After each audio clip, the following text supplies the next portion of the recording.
Nagpakulo na ako ng tubig ngayon dahil gagawa ako ng sinigang na salmon. Dahil nakulo na siya, lagyan natin itong mga sahog.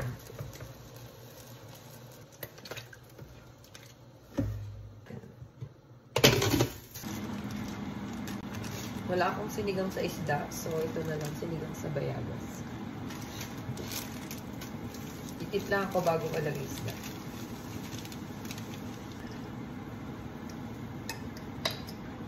Add na natin yung ating salmon. So, ito yung ating salmon. Laba siya.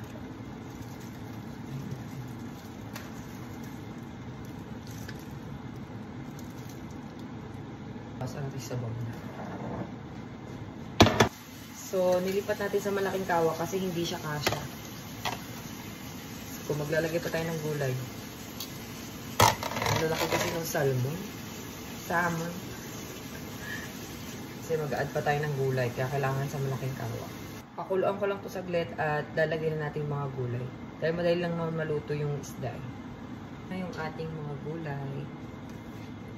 Meron tayong talong, sitaw, at saka sili.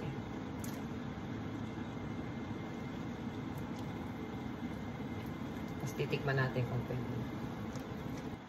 So, yan. Hindi ko pala napakita sa inyo, pero nag-add pa ako ng sinigang mix.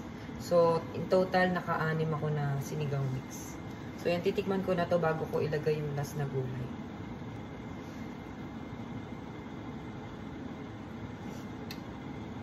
Ayan. So, maasim na siya. So, gusto ko talaga guys sa sinigang is talagang maasim. Ayan, tama-tama na.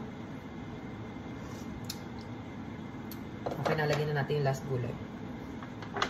Ito yung ating kangkong. So, nakabili tayo ng kangkong. Hanggang maluto lang yung kangkong yun, papatay na natin. First time ko po pala magluto ng sinigang na salmon. So, this is really my first time.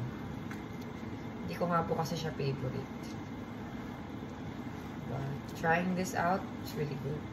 Not bad. Ito na at ready na ang ating sinigang na salmon.